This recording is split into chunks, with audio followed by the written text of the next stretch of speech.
क्या तेजस थक गया उसे सोने के लिए? मैंने बहुत चाहिए वो लोग सोने के बाद। और काका ने, आज तो तुम मुझे कमरे से बाहर निकाल। सीरियल उड़ने की आशा का अपकमिंग ट्रैक बहुत ही दिलचस्प होने वाला है। अपकमिंग ट्रैक में आप देखेंगे कि रात के समय में किस तरह से सभी अपने अपने कमरे में सोने की तैयारी कर रहे होते हैं और तभी सचिन और शैली जैसे कि कमरे में जाने लगते हैं। सामने से टपक पड़ती है रब से भरी हुई रोशनी और अपने तेवरों के साथ उन्हें तान्ना मारते हुए कहती है कि यह कमरा अब तुम्हारा नहीं है, यह कमरा हमारा था, तेजस का था और हमारा ही रहेगा, क्योंकि उसे सुबह शोरूम खोलना है और उसे आराम करना बहुत ज़रूरी है। और तुम दोनों को क्या करना है? कोई काम भी तो नहीं है तुम्हें। तुम लोग तो बस मुफ्त की रोटियां तोड़ने के लिए इस घर में पड़े हो। और यह सुनकर सचिन का तो खून खौल उठता है, लेकिन खुद पर काबू रखता है, क्योंकि इस बार वह सोच चुका है कि अब जवाब चुप रहकर नहीं दिया जा सकता। अब तो कोई चाल चलनी ही होगी।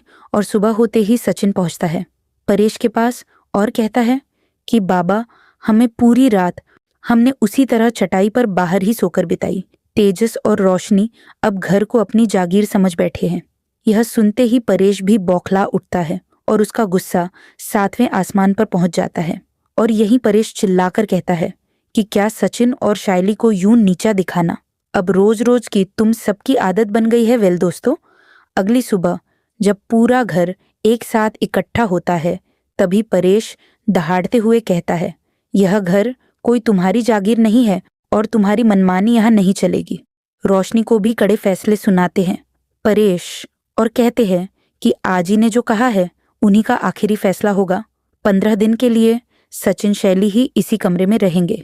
इतना सुनते ही रेणुका तुरंत पहुंचती है और तेजस की ढाल बन जाती है।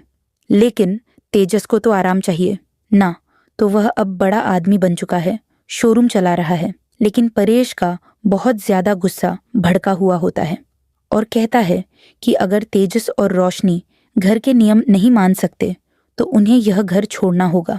यह सुनकर पूरा खेल पूरी तरह से पलट जाता है।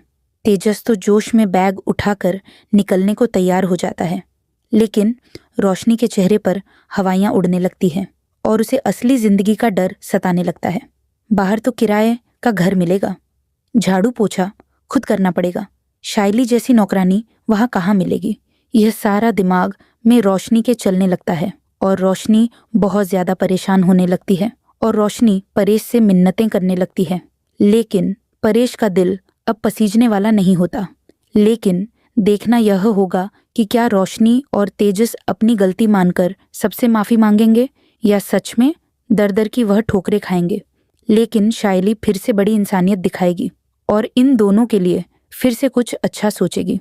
जानने के लिए जुड़े रह हमारे चैनल से, क्योंकि हर बार हम रिश्ते की परत को खोलते हैं, मिर्च मसाला और हकीकत के साथ आपके सामने पेश करते हैं। अगर यह कहानी आपको दिल को छू गई हो तो चैनल को सब्सक्राइब जरूर करें। धन्यवाद।